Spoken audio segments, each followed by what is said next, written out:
Police একটা option হতে পারে, বিকজ এখানে কাজে কিছু ডাইভার্সিফিকেশন আছে, যেমন অনেকগুলো উইংস আছে। পুলিশ ক্যাডারে ম্যাক্সিমাম লোক হচ্ছে গিয়া পুলিশিংটাই মানে প্রেফার করে, সো তারা ফিল্ডে থাকতে চায়, অনেক বেশি ইনভলভ। এবং আমি দেখেছিলাম, আমি যেরকমের মানে ধারণা করেছিলাম ইন্ডিভিজুয়াল সাবজেক্টে কেমন নাম্বার আসবে, ওর কাছাকাছি নাম্বার এসেছিল। সো এই জন্য আমার মনে হয়েছে ইউনিভার্সিটির কালচারটা একটা বড় ফ্যাক্টর, পাশাপাশি ইমিডিয়েট সিনিয়র ভাইয়েরা কতটুকু বিসিএস নিয়ে প্যাশনেট।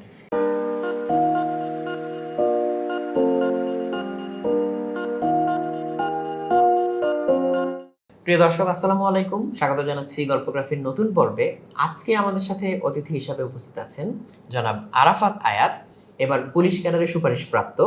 তো তার কাছ থেকে আমরা আজকে জানবো পুলিশ ক্যাডার সম্পর্কিত বিভিন্ন খুঁটিনাটি প্রশ্ন, যেমন এখানে একজন মানুষ কেন যাবে, ক্যারিয়ার ট্র্যাকটা কেমন, সুবিধা অসুবিধাগুলো কি কি, কিংবা এখান থেকে আমাদের আজকের অতিথি আরাফাত সাহেব কি করতে চান, তার নিজের ড্রিমটা কি, এসব কিছু নিয়েই আমরা জানবো।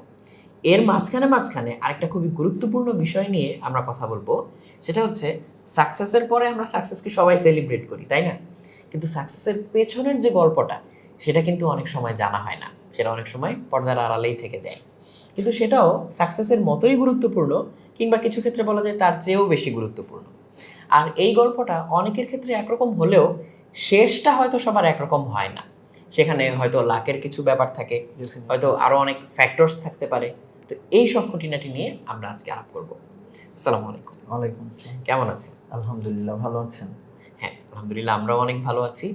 তো সবার যে প্রথম প্রশ্নটা, সেটা হচ্ছে পুলিশ ক্যাডার নিয়ে যে কৌতূহলটা থাকে, সেটা একজন মানুষ হচ্ছে এই ক্যাডারটা চুজ করবে কেন, বা এখানে আসলে হচ্ছে ক্যারিয়ার ট্র্যাকটা কেমন। তো আমি যখন বিসিএস এর প্রিপারেশন শুরু করেছিলাম, আমার আসলে পুলিশের প্রতি ভালো লাগার পেছনে একটা বড় রিজন ছিল পুলিশের ইউনিফর্মটা। দেখা গেছে কলোনিয়াল যেসব কান্ট্রিজ আছে, এখানে আসলে ইউনিফর্মের প্রতি আলাদা একটা প্যাশন হয়তো বা জেনেটিক্যালি আমাদের ভেতরে আছে, আমি জানি না। তো যখন দেখা গেছে ইন্টারমিডিয়েটের পরে আমি লং কোর্সে ট্রাই করেছিলাম মিলিটারিতে, তখন আসলে আমার হয়নি। সো পরবর্তীতে যখন দেখা গেছে সিভিল সার্ভিসের পরীক্ষা দিব, মানে নিজে নিজে যখন এটা ডিসাইড করেছি, তখন মনে হয়েছে পুলিশ একটা অপশন হতে পারে, বিকজ এখানে কাজে কিছু ডাইভার্সিফিকেশন আছে, যেমন অনেকগুলো উইংস আছে।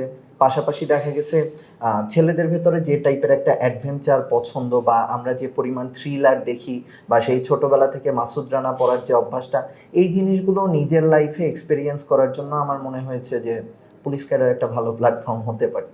সো এই জন্যই আর কি আমার পার্সোনালি পুলিশ ক্যাডার চয়েস দেওয়া। এর পাশাপাশি ফ্যাসিলিটিস বলতে গেলে আসলে আমি যতটুকু মানে প্রিপারেশনের টাইমে দেখছি যারা আছে সার্ভিসে, পুলিশ ক্যাডারে আপনার লজিস্টিক সাপোর্টটা খুবই ভালো। দেখা গেছে একদম এন্ট্রি পোস্ট থেকে আপনার একটা ভেহিকেল প্রোভাইড করে, পাশাপাশি আর্দালি থাকে, একজন গানম্যান থাকে, একজন ড্রাইভার থাকে। সো এদিক থেকেও কিছু সুবিধা তো আছেই। পাশাপাশি আত্মীয় স্বজনের কাছ থেকে একটা আলাদা ইম্পর্টেন্স পাওয়া যায়, ওই যে কলোনিয়াল মাইন্ডসেট যেটা বললাম। আর এর পাশাপাশি রেশন অ্যান্ড আদার্স কিছু ফ্যাসিলিটিস আছে যেটা অন্যান্য ক্যাডারের ক্ষেত্রে পাওয়া যায় না। সো ওই দিক থেকে বিবেচনা করলে, পাশাপাশি আমরা তো আসলে ইন্ডিয়ার যে আইসিএস যে আছে, আইএএস আইপিএস, ওদের সাথেও কম্পেয়ার করলে সবসময় মনে করা হয় যে একদম মানে প্রথম সারির যে ক্যাডারগুলো, তার ভেতরে পুলিশ একটা। সো এই আর কি। এখানে ক্যারিয়ার ট্র্যাকটা কেমন, মানে একজন যদি হচ্ছে শুরু করে, জি, মানে একদম সুপারিশপ্রাপ্ত থেকে শুরু করে গেজেটেড হওয়ার আগে থেকে জি, জি, তখন পর্যন্ত হচ্ছে দায়িত্বগুলো কেমন কেমন থাকে, তারপর গেজেটেড হওয়ার পর ক্যারিয়ার ট্র্যাকটা কেমন হয়, কোন কোন পর্যায়ে পার হয়ে যেতে হয়? জি। মানে ওদের অর্গানোগ্রামের হায়ারার্কিটা হচ্ছে গিয়ে আপনার জয়নিং পোস্ট হচ্ছে assistant superintendent of police, ASP. এটা যখন দেখা গেছে যে ওরা ইসে থাকে, মেট্রোপলিটনে যখন থাকে, তখন এই পোস্টটাই হচ্ছে এসিপি। আচ্ছা। এর পাশাপাশি ফার্স্ট যে প্রমোশনটা হয় জয়নিংয়ের সময়, এদের হচ্ছে ইউনিফর্মে 2টা পিপস থাকে শোল্ডারে আর কি। সো যখন 3 বছর বা 2.5 বছর হয়ে যায় সার্ভিসে, তখন আরেকটা পিপস তারা পরে, এটা সিনিয়র এএসপি বলে, যদিও অর্গানোগ্রামে এই পোস্টটা এখন নাই। এরপরে হচ্ছে অ্যাডিশনাল এসপি, দেন হচ্ছে এসপি, এসপির পরে additional DIG, DIG, additional IGP, এবং একদম মানে টপ পোস্টটা হচ্ছে আইজিপি। সো এই হচ্ছে প্রমোশন ল্যাডার। এটা আবার দেখা গেছে মেট্রোপলিটনের ক্ষেত্রে ডিফারেন্ট হয়, আবার পুলিশের হেডকোয়ার্টারে ডিফারেন্ট হয়। সো আসলে এত এত ব্রাঞ্চেস এবং এত এত মানে ডেজিগনেশন মনে রাখাটাও একটু টাফ।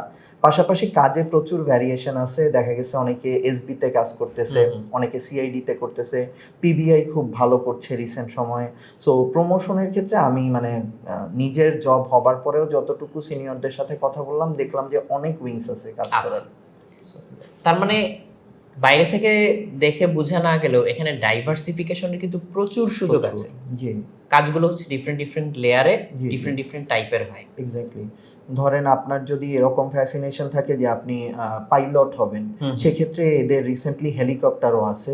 সো আচ্ছা। আপনি দেখা গেছে এএসপি হিসেবে জয়েন করে এরপরে হেলিকপ্টারের পাইলট হিসেবেও কাজ করার সুযোগ পাবেন। আবার ধরেন আপনার ব্যাকগ্রাউন্ড সিএসসি তে ছিল, সেক্ষেত্রে আপনি সাইবার ক্রাইমের যে ইগুলো আছে, ইনস্টিটিউশনসগুলো যেগুলো আছে, ওগুলোতেও এজেন্সিতে আপনি কাজ করার সুযোগ পাবেন। ইনফ্যাক্ট আমি শুনছি রিসেন্ট টাইমে যে পুলিশের থানাগুলো হয়েছে মেট্রোপলিটনের, এই থানাগুলোও ডিজাইন করেছে হচ্ছে গিয়ে আর্কিটেকচারের এক স্যার আছেন, তার প্যাশন ছিল, সে এই জায়গাগুলোতে তার যে থিওরিটিক্যাল নলেজ ওইটার ইনপুট দিয়েছে। সো সব দিক থেকে বিবেচনা করলে আমার মনে হয়েছে পুলিশে কাজ করার মানে এনভায়রনমেন্ট ভালো, কাজ করতে যারা ইচ্ছুক বা যাদের প্যাশন আছে তারা আসতে পারেন। হ্যাঁ, যেহেতু এখানে ডাইভার্সিফাইড কাজ করার সুযোগ আছে, কেন নয়? কারণ অনেক রকম কাজই করা যাচ্ছে। পাইলটিং এর ব্যাপারটা আমারও জানা ছিল না। এটা তো খুবই ইন্টারেস্টিং একটা জিনিস। ইন্টারেস্টিং, খুবই ইন্টারেস্টিং। শরীফুল ইসলাম করে একজন সিনিয়র স্যার আছেন 35 এর, উনি হচ্ছে এখন আছেন। আমার 35 এ একজন ব্যাচমেট আছে, ওর সঙ্গে রিসেন্টলি কথা বলে এটা আমিও জানলাম আর কি। সো অনেক ধরনের ভ্যারিয়েশন আছে কাজের ক্ষেত্রে, ইনশাল্লাহ যারা জয়েন করবে তাদের ভালো লাগবে। তারপরে এখানে যে গোয়েন্দাগিরি করার ব্যাপারটা আছে, সো যাদের মনে হচ্ছে এই অ্যাডভেঞ্চারের নেশাটা হচ্ছে খুব বেশি থাকে, সো তারা চাইলে এদিকেও আসতে পারেন, আগ্রহী হতে পারেন। তো এখান থেকে কি হচ্ছে বাইরে উচ্চশিক্ষার জন্য যাওয়ার সুযোগ কেমন আছে এই ক্যাডারে? জি, এখানে বাইরে উচ্চশিক্ষায় যাবার সুযোগ আছে। সিলেক্টিভ কিছু গভর্নমেন্ট স্কলারশিপই আছে, যেগুলোতে শুধুমাত্র বিসিএস ক্যাডাররাই হচ্ছে গিয়ে অ্যাপ্লাই করতে পারে। সো এটা কাইন্ড অফ একটা নিশ মার্কেট। যারা দেখা গেছে আগ্রহী প্রতি বছরই যাচ্ছেন কিছু, বাট পুলিশ ক্যাডার থেকে আমি দেখছি নাম্বারটা খুবই মিনিমাল। আচ্ছা, সো এই আর এটার কি কোনো স্পেসিফিক রিজন আছে নাকি কাজের টাইপটাই এরকম? আমার যতটুকু ধারণা বা আমি সিনিয়রদের সাথে কথা বলে যতটুকু জেনেছি, আসলে পুলিশ ক্যাডারে ম্যাক্সিমাম লোক হচ্ছে গিয়া পুলিশিংটাই মানে প্রেফার করে। সো তারা ফিল্ডে থাকতে চায়, অনেক বেশি ইনভলভ। কজ এইখানে ভালো করার ক্ষেত্রে বা ক্যারিয়ার ট্র্যাকে যদি প্রমোশনের ক্ষেত্রে সে প্রায়োরিটিটা দেয়, সেক্ষেত্রে আসলে হ্যাঁ, নলেজের একটা আলাদা মূল্য ডেফিনেটলি আছে, বাট যত বেশি সে ফিল্ডে সময় দিতে পারবে তত বেশি তার নেটওয়ার্কিংটা ভালো হবে। সো ওই দিকটাই সবাই সব থেকে বেশি প্রায়োরিটি দেওয়ার চেষ্টা করে। বাট তারপরও অনেকের হয়তো বা দেখা গেছে এই সার্ভিসে আসার পরে মনে হলো যে না, হয়তো বা দেখা গেছে যে তার অন্য কোনো প্যাশনের জায়গা ছিল। সো ওই জিনিসটা হয়তো বা পুলিশিং এর সাথে একদমই যায় না, হয়তো বা দেখা গেছে তার এনভায়রনমেন্ট রিলেটেড পড়াশোনার আগ্রহ ছিল। আমার মনে হয় না সে ধরনের আগ্রহ থাকলে মানে এটাকে কোনোভাবে এখানে ইন্টিগ্রেট করা যেতে পারে, যতটুকু আমার নলেজ আছে। বাট যদি সাইবার সিকিউরিটি নিয়ে কারো প্যাশন থাকে, সেক্ষেত্রে সে ডেফিনেটলি যেতে পারে। বা অফিস ম্যানেজমেন্ট নিয়ে যদি মাস্টার্স করার প্ল্যান থাকে, সো ওইগুলোতে মানে মোর অললেস খুব কম স্যাররাই যাচ্ছেন, আমি যেটা দেখেছি হয়তো বা 1-2 জন প্রতি বছর, বাট যাবার অ্যাম্পল অপরচুনিটিস আছে। আচ্ছা, তো প্রিপারেশনটা আসলে কিভাবে শুরু করা উচিত? সবার যেই জায়গাটা হচ্ছে সবচেয়ে বেশি সংশয় কাজ করে, জি, এবং হচ্ছে সবচেয়ে বেশি মানুষ যেই জায়গাটায় অকৃতকার্য হন, সেটা কিন্তু প্রিলি। সো এই প্রিলির প্রিপারেশনটা আসলে কবে থেকে শুরু করা উচিত? এটার বিষয়ে হচ্ছে অনেকে অনেক রকম মতামত দেয় যে না, ভার্সিটির একেবারে ফার্স্ট ইয়ার থেকেই শুরু করা উচিত। অনেকে আবার বলেন যে না, এত আগে থেকে শুরু করার দরকার নেই, গ্রাজুয়েশনের পর শুরু করলেও কোনো ক্ষতি নেই। সো এক্ষেত্রে আপনার নিজের এক্সপিরিয়েন্স কি বলে? আমি যতটুকু প্রিলিমিনারির সিলেবাসটা ফলো করেছি, বা আমি 5টা প্রিলিমিনারি দিয়েছি, আমার জার্নিটা 38 থেকে শুরু হয়েছিল, 44 এ গিয়ে শেষ হয়েছে। সো আমার যতটুকু অবজারভেশন, আমার মনে হয়েছে 4 মাস মানে enough time BCS preliminary preparation নেবার জন্য, যদি দেখা গেছে আপনাকে মেন্টর করার মতো কেউ থাকেন বা আপনার বেসিকটা মোটামুটি ভালো হয়। সেই ক্ষেত্রে এইখানে যে ধরনের ক্রেজ এখন দেখা যায় যে ফার্স্ট ইয়ার থেকেই অনেকে বিসিএস এর সিলেবাস পড়া শুরু করছেন, বা অনেকে ফোর্থ ইয়ারের শেষে গিয়ে শুরু করছেন, আমার মনে হচ্ছে এটা অতিরিক্ত ক্রেজ। মানে এত থরো প্রিপারেশন আসলে প্রিলিমিনারিতে অ্যাটলিস্ট লাগে না, এবং যদি কারো দেখা গেছে বেসিকটা মোটামুটি ভালো হয় সেক্ষেত্রে 4 মাস ম্যাক্সিমাম 6 মাস সময় লাগতে পারে প্রিলির একটা স্ট্যান্ডার্ড তুলে ফেলতে। এবং সেই ক্ষেত্রে মানে যদি দেখা গেছে সে সিলেবাসটা থরলি চেক করে, আমার মনে হয় না কোনো কোচিংয়েরও সহায়তার প্রয়োজন আছে। যদি সিনিয়র যারা আছেন তাদের সাথে আলোচনা করেন তাহলে তার মানে আইকিউ লেভেলটা ভালো থাকলে 6 মাসের বেশি সময় লাগার আমি কোনো রিজন দেখি না আর কি। আচ্ছা, তাহলে তো একটা ক্লিয়ার আমরা এখানে দিক নির্দেশনা পাচ্ছি যে আগে থেকে এত টেনশন করারও দরকার নেই, না। গ্রাজুয়েশনটা সুন্দর মতো করতে পারলেও কোনো অসুবিধা নেই। জি। তারপরে একটা মোটামুটি 4 থেকে 6 মাসের প্রিপারেশন নিই যদি ওই সময়টুকু থাকে আর কি হ্যাঁ, হাতে। হ্যাঁ। সো সার্কুলারগুলো যদি হচ্ছে আমরা খেয়াল রাখি সবসময় যে কখন কোনটা দিচ্ছে, কখন কোনটার পরীক্ষা হবে, সেই অনুযায়ী প্রিপারেশন নেওয়া যাবে। জি, তো আপনি কিভাবে প্রিপারেশন নিয়েছিলেন? এই যে মেন্টরিং এর কথাটা যেটা বললেন, জি, জি। তার মানে কি একা একা প্রিপারেশন নেওয়াটা বোকামি হবে? আম মানে আমার মনে হয়েছে যে যারা অলরেডি এই ল্যাডারটা ক্রস করে ফেলেছে হুম। তারা আমাকে ভালোভাবে গাইড করতে পারবে যে কোন জিনিসটা আমার পড়া উচিত বা কোনটা উচিত নয়। এক্ষেত্রে একটা বড় সুবিধার জায়গা হচ্ছে আপনার ইনস্টিটিউশন। হুম, হুম। যদি আপনার ইনস্টিটিউশনে বিসিএস এর প্র্যাকটিস থাকে সেক্ষেত্রে যেটা নর্মালি হয় আপনার ইউনিভার্সিটিতে আপনার ইমিডিয়েট সিনিয়র যে থাকবে আপনার আর তার হয়তো বা বেসিকের জায়গাটা মোটামুটি একরকম। হুম। সো সেক্ষেত্রে হয়তো বা ইঞ্জিনিয়ারিংয়ের হলে আপনাকে বলে দিতে পারবে যে তুই ইংলিশটা ভালোভাবে পড়, ইংলিশটা তোর একটা লুজ এন্ড হতে পারে। আবার দেখা গেছে মেডিকেলের হলে হয়তো বা বলবে যে তুই ম্যাথটা একটু বেশি সময় দে। সো এই জন্য আমার মনে হয়েছে ইউনিভার্সিটির কালচারটা একটা বড় ফ্যাক্টর, পাশাপাশি ইমিডিয়েট সিনিয়র ভাইয়েরা কতটুকু বিসিএস নিয়ে প্যাশনেট। এদের যদি ফুড স্টেপগুলো ফলো করা হয় আমার মনে হয় যে টাস্কটা অনেক বেশি ইজিয়ার হয়ে যায় এবং তখন অত বেশি ইন্ডিভিজুয়ালের রিসার্চ করারও প্রয়োজন হয় না।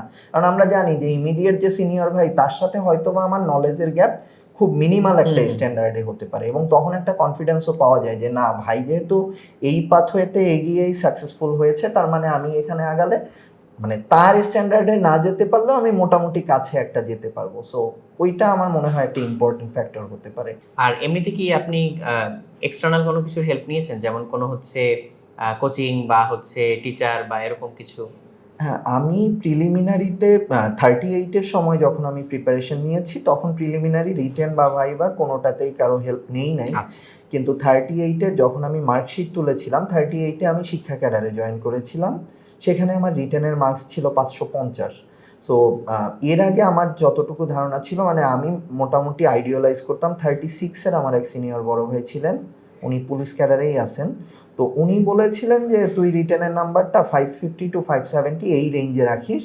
সো 38 এর ওই সময়টাতে আসলে কোটা ছিল, পাশাপাশি আমার ভাইভাটাও অত আউটস্ট্যান্ডিং হয় নাই, যে কারণে দেখা গেছে যে আমার একটা টেকনিক্যাল ক্যাডার এসেছিল। তো পরবর্তীতে 38 এ যখন আমি এক্সাম দিয়েছি তখন আমি কিছু আমার লিমিটেশনস অ্যাসেস করেছিলাম, যেমন আমার হ্যান্ডরাইটিংটা কিছুটা স্লো, পাশাপাশি আমার বাংলা সেকেন্ড পেপারে কিছু প্রবলেম ছিল, ব্যাকরণে আমি ভালো ছিলাম না। সো যখন 40 রিটেনেরও পরে যখন 41 রিটেন আমি দিব তার আগে 38 এর মার্কশিট আমার হাতে এসেছিল এবং আমি দেখেছিলাম আমি যে রকমের মানে ধারণা করেছিলাম ইন্ডিভিজুয়াল সাবজেক্টে কেমন নাম্বার আসবে ওর কাছাকাছি নাম্বার এসেছিল। সো তখন আমার মনে হলো ওখানে ম্যাথসে আমি আরও ওখানে আমার ম্যাথসে নাম্বার ছিল 38 আউট অফ 50। সো আমার মনে হচ্ছে এখানে আমি 10 মার্কস বাড়াতে পারবো। বাংলাদেশ যদি আমি একটু প্রিপারেশন নিই সেক্ষেত্রে হ্যান্ডরাইটিং ভালো হলে কিছু নাম্বার তুলতে পারবো, পাশাপাশি বাংলা সেকেন্ড পেপারেও কিছু নম্বর তোলা সম্ভব। এভাবে মাইক্রো ম্যানেজিং করে আমি হচ্ছে পরবর্তীতে উত্তরণে মডেল টেস্ট দিয়েছিলাম রিটেনের জন্য, যেহেতু ওদের প্ল্যাটফর্মটা অনলাইন ছিল আমার যাওয়া আসার ঝামেলাও ছিল না আর ওদের খাতা দেখার প্রসিজারটাও আমার অনেক ভালো লেগেছিল। সো উত্তরণে হচ্ছে কি আমি মডেল টেস্ট দিয়েছিলাম আর এর পরবর্তীতে ভাইবার আগে হচ্ছে 41তম আমি একটা কোচিংয়ে মক ভাইবা দিয়েছিলাম। সো তারাও যে গাইডেন্সগুলো দিয়েছিল ভাইবার জন্য আমার মনে হয়েছে এগুলো খুবই হেল্পফুল ছিল। সো আমার সাজেশন নিলে আমার মনে হয় যে রিটেনের জন্য আপনি কোচিং না করতে পারেন আপনার বেসিক ভালো হলে, কিন্তু অনেক বেশি এক্সাম দেওয়াটা অনেক বেশি জরুরি প্র্যাকটিসের জন্য। প্র্যাকটিসের জন্য। পাশাপাশি ভাইবার জন্য আসলে মানে থরলি আপনাকে গাইড করতে পারবে এরকম একজন মেন্টর যদি আপনি পান তাহলে আপনি অনেক বেশি লাকি। যেমন কি ধরনের বিষয়গুলো এই ভাইভাতে মেন্টররা ধরিয়ে দিতে পারেন? হ্যাঁ, যেমন আপনার ছোট ভাই বোনদেরকে যদি জি, জি। বলা হয় যে আপনি ভাইবার জন্য কিছু টিপস দিয়ে দেন বা আমার উপদেশ দিয়ে একটা দেন? বড় প্রবলেম ছিল, এটা হচ্ছে আমি যে কোনো কোশ্চেনের অ্যান্সার দিতে গেলে আমি অনেক ডিটেইলে ইলাস্ট্রেট করতে যেতাম। আচ্ছা। সো এর কারণে যেটা হতো, যে কোশ্চেন করেছে মানে বিসিএস ভাইবার কোশ্চেন হচ্ছে গিয়ে 3 জন স্যার কন্টিনিউয়াসলি কোশ্চেন করতে থাকেন, এবং এখানে তারা আসলে দেখতে চায় আপনি কতটুকু এনগেজড আছেন তাদের সাথে কনভারসেশনে। সো আমি এত ডিটেলসে অ্যান্সার করতাম, তারাই খেয়েই হারায় ফেলতো যে কি শুরু করছে, এবং মানে আমার মনে হতো তারা বিরক্ত হয়ে যেত। সো আমি যখন মক ভাইবা দিতে গেলাম, তখন যে স্যার ছিলেন, স্যার একটা ভালো অ্যাডভাইস দিয়েছিলেন যে দেখো, এখানে তোমার নলেজ শো করার জায়গা না, এখানে তোমাকে যে জিনিসটা জানতে চাওয়া হচ্ছে একদম প্রিসাইজলি তুমি ওই জিনিসটারই অ্যান্সার দাও। এখানে তুমি কি বই পড়ছো, রেফারেন্স পড়ছো, ইট ডাজেন্ট ম্যাটার, তোমার স্পেসিফিক ওই অ্যান্সারটা বলা দরকার। কারণ সিভিল সার্ভিসে তোমার বস যারা পাবা এরা যথেষ্ট রাগী হয়, এত পেঁচানো কথা তারা শুনতে চাবে না। যেটা জানতে চাচ্ছে জানলে হ্যাঁ বলে দাও, না জানলে সরি স্যার, এখানেই শেষ চ্যাপ্টার।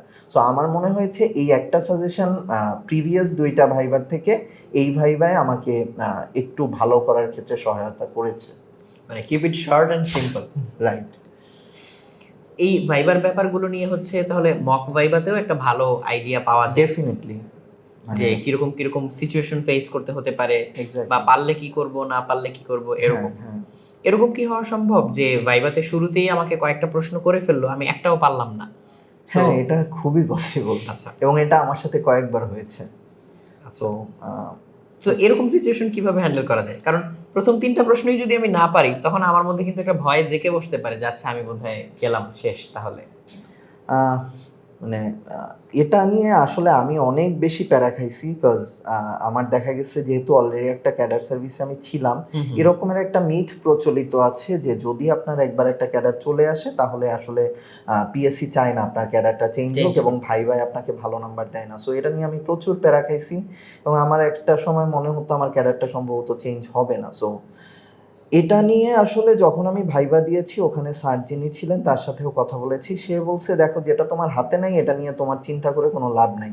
তুমি যেটা করতে পারবা, তোমার ওখানের ইমপ্রেশনটা যতখানি সম্ভব তুমি পজিটিভ রাখার চেষ্টা করতে পারো, এবং সেই ক্ষেত্রে যেটা তোমার সর্বপ্রথম ধরে নিতে হবে যে তোমার চাকরিটা হবে না। আচ্ছা তুমি ওখানে মানে যে প্রশ্নই করবে, হয়তোবা তোমার ক্ষেত্রে প্রশ্নগুলো একটু হার্ড হবে, যেহেতু তুমি অলরেডি জার্নিতে আসো, এটা স্যাররাও জানেন। ভাই ভাই এটা লেখা থাকবে যে তুমি অলরেডি একটা সার্ভিসে আসো। সো তুমি যেটা করতে পারো, তোমাকে অনেক নার্ভাস করার চেষ্টা করা হবে, বাট তুমি নার্ভাস হবা না, এটাই হচ্ছে তোমার উইপন। সো আমাকে 41-এর ভাই ভাইও শুরুতেই মানে একদম থার্ড একটা কোয়েশ্চেন করেছিল, মানে কোশ্চেনটার অ্যান্সার আমি এখন পর্যন্ত ঠিকভাবে জানি না। আমি প্রচুর রেফারেন্স বুক ঘাটছি, মুক্তিযুদ্ধ রিলেটেড কোশ্চেন ছিল, আমি প্রচুর মৌলিক বই পড়েছি, কিন্তু আমি এখনও শিওর না যে এটার অ্যান্সার ওইটাই কিনা। সো ওই রকম একটা কোশ্চেন আমাকে করেছিল ভাইবাতে, এবং আমি মস্তিষ্কের ভেতর চলতেছিল যে কি করলাম, এত এত বই পড়লাম, এই প্রশ্নের জবাব পারলাম না, তার উপরে মুক্তিযুদ্ধ তো খুবই সেন্সিটিভ একটা টপিক। কিন্তু ওই যখন দিছে, যাতে মানে স্যার যাতে না বুঝতে পারেন যে আমি নার্ভাস হয়ে গেছি, শুরুতেই সরি স্যার, সরি স্যার, জানি না এই। সো প্রশ্ন অনেক টাফ হতে পারে, এবং ভাইবাটা আসলে আপনার স্মার্টনেসেরই জায়গা। আপনি কতটুকু পারেন তার থেকে বেশি ইম্পর্টেন্ট হচ্ছে এটা প্রুভ করে আসা যে স্যার আমি পারি না, এটা নর্মাল একটা ব্যাপার। সো আমি না পারতেই পারি। এক্স্যাক্টলি। তো ভাইবার কথাটা তো আমরা শুনলাম। জি। এখন বলতে বলতে আমার মাথায় জিনিসটা কাজ করছিল যে অন্য ক্যাডারের তুলনায় পুলিশ ক্যাডারে হচ্ছে কোনো রিস্ক ফ্যাক্টর আছে কিনা? সব থেকে বড় যেটা রিস্ক ফ্যাক্টর, এটা হচ্ছে আপনি আপনার ফ্যামিলিকে টাইম দিতে পারবেন না। সো ফ্যামিলি বন্ডিং খারাপ হবে, ভালনারেবল একটা সিচুয়েশনে যেতে পারে, এটা অলরেডি মানে আমার ফ্যামিলি মেম্বাররাও এটা বুঝতে পারতেছে। সো আমার মনে হয় সব থেকে বড় চ্যালেঞ্জের জায়গা হচ্ছে ওয়ার্ক লাইফ ব্যালেন্স পুলিশিংয়ের ক্ষেত্রে।